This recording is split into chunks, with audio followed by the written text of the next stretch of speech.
You come to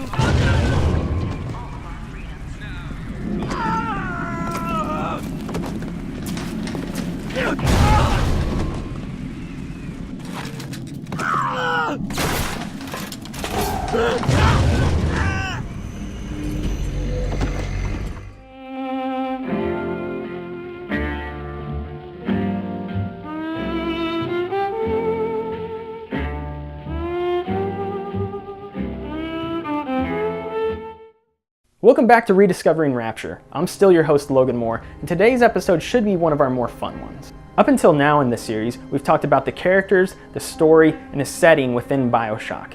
In this episode, however, we'll be examining the actual gameplay elements that are found within Bioshock.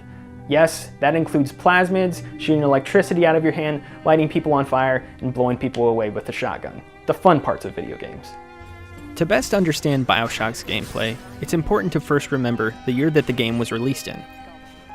In 2007, shooters weren't rare by any means, but there hadn't been many other titles on the market that gave you the amount of customization and the ability to utilize your environment before engaging in combat like Bioshock did.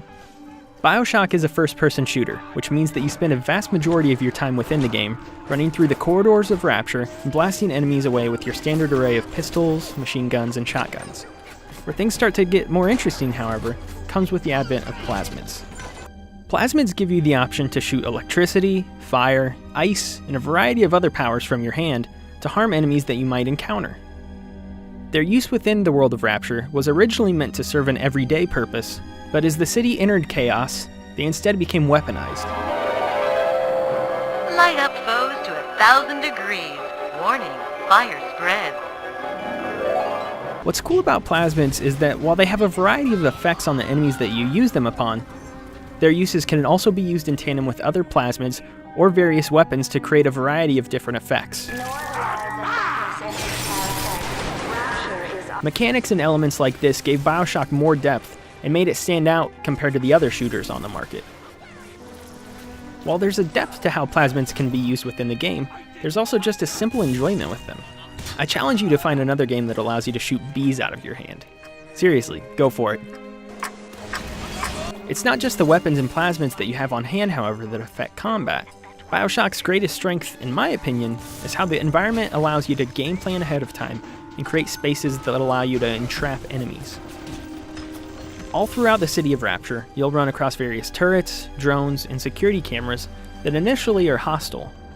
Through the use of a rather not very enjoyable hacking minigame, you can take these objects over for yourself though and turn them against enemies that you might run into. The option to create these environments full of traps is most easily seen when preparing to take on Big Daddies. We've talked about Big Daddies and the purpose that they served within Rapture in a previous episode, but not in terms of gameplay. The best way to accomplish beating a Big Daddy would have to be luring them into a trapping environment that you have created.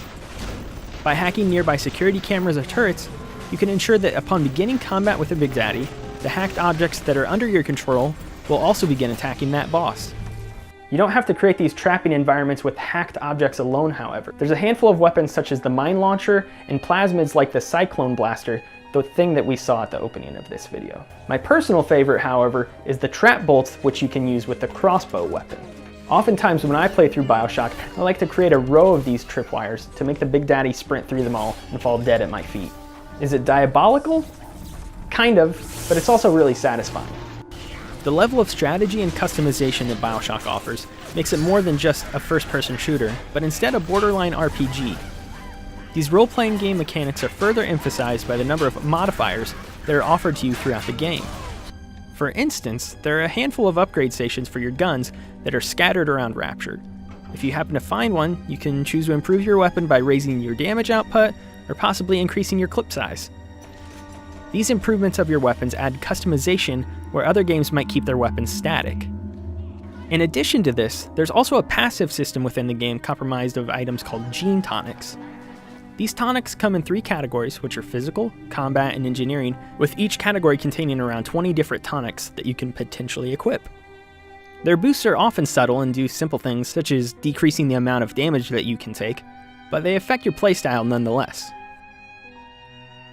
Bioshock also forces you to often make tough decisions with how you want to spend your in-game currency.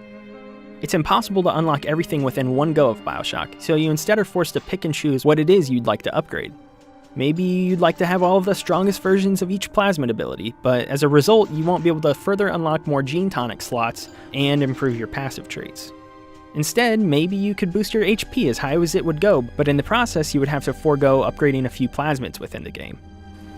Yes, Bioshock is a shooter, and while that's often seen as one of the more straightforward genres of video games, the level of depth and customization that it offers is honestly pretty staggering.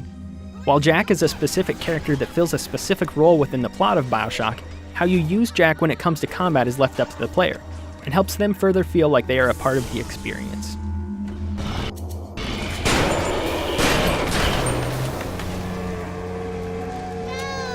By today's standards, Bioshock's gameplay is kind of starting to show its age. Yes, lighting enemies on fire is still just as much fun as it was 10 years ago, but the aiming mechanics themselves are starting to feel a bit stiff. Still, it's important to recognize just what Bioshock did when it released in 2007, as it was one of the first games to really blur the lines between RPG and shooter. In 2017, almost all games seemed to have some sort of RPG mechanic, but 10 years ago that wasn't as common. Bioshock took a chance and tried to become more than just another shooter, and in the process set a precedence for a variety of games that followed after it.